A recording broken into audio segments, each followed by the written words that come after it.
Today's gardening tip, how to make a wreath out of landscape fabric.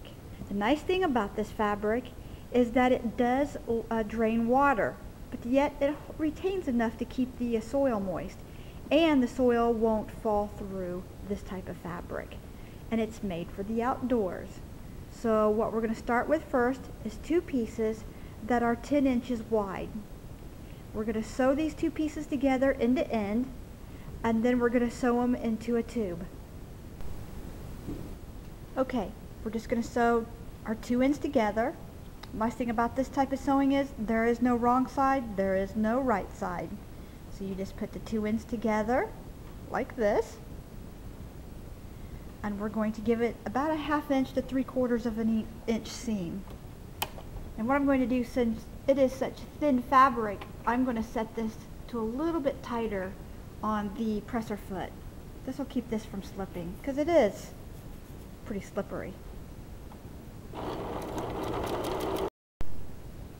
Be sure and set your dial to a small stitch. Now we're just going to open this up, and with the right sides together, we're going to make another tube. And we're going to make this, approximately 3 inches in diameter, so we can fill this up with dirt. So now you want to trim your seam allowance down to about, a little over 1/4 of an inch. And we want to do this all the way down. Now we're just going to turn our tube of landscape fabric. Here you can see how I've sewn it here.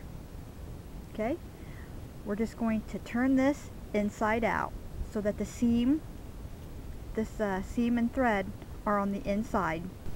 Now once you have this turned inside out, we're just going to take it and we're going to use our wreath form here, and we're going to kind of wrap it around here and see how much length we need, just to make sure we made it long enough. Okay, and you can see we definitely have a couple of extra inches of length, and we're going to fill this up with soil, and that will actually fatten this up, and that will make this fit. So you want about 3 extra inches there. Okay, now what we're going to do at the other end here is we're going to tie this end off so our dirt does not fall through. And I'm just going to use some simple kite string for this process. Just pull it tight like this on one end, give it a good wrap, tie it off, and we're ready to fill this up with dirt. We're going to lay our tube of dirt on our form, bending it to meet ends. Okay, there we go. And then we're going to tie this together at the top, and then we're going to attach this to our form. Now we're just going to take this floral wire and we're going to start wrapping it around on one end, and we're just going to wrap it, and you can see this form here. We're going to wrap it all together. See that?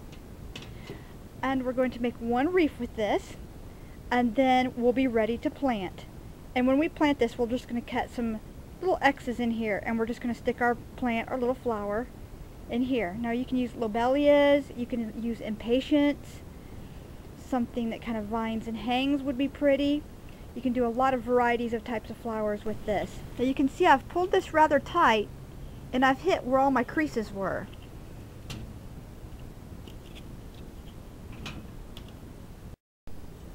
Okay, and here, if you have a little gap, that's fine, because this is going to be our top, and I'm probably going to put a bow or something here, and or the flowers will just kind of, I'll just plant one here, and they'll just kind of fill that in. So that's fine. Now, on the end of our wire here, we're just going to tie this off where we started. Now we just turn this over, and we just want to make sure that this is going to hold the weight. And it is. And here in our center top, we're going to take some more wire, we're going to double it up here, and we're going to make a hanger for our front door. We're just going to wrap it around the wires here really well. Okay, so let's go fill this up with some flowers. Now we're just going to take our scissors, and we're just going to cut an X, about every 4 or 5 inches apart. And then we're going to take our finger and we're going to press it in there. If you have to take a little dirt out, that's fine.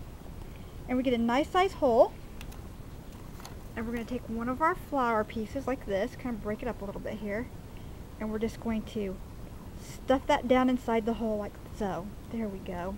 This works better when you've watered and these plants are a little wet. And then just take and just kind of press around the plant, get nice soil contact. And then we're going to do this all the way around the wreath. Now we're just going to give this a good watering, and we're going to hang this on the front door. And in about 15 to 20 days, you're going to really see a lot of growth in this, especially if you feed this with just a little bit of a rapid grow, or some sort of organic fertilizer that you trust. And this won't damage your front door if you have a steel front door. And you're going to need a pretty strong hanger to hang this up. It's pretty hefty. I'd say it probably weighs around, probably around 8 pounds, 9 pounds. Here I use Super Elfin White Impatiens. And they're great for the front door, especially if you have a covered porch, because it does really well in shade. So this is Chef Janie Pendleton in the garden. Enjoy.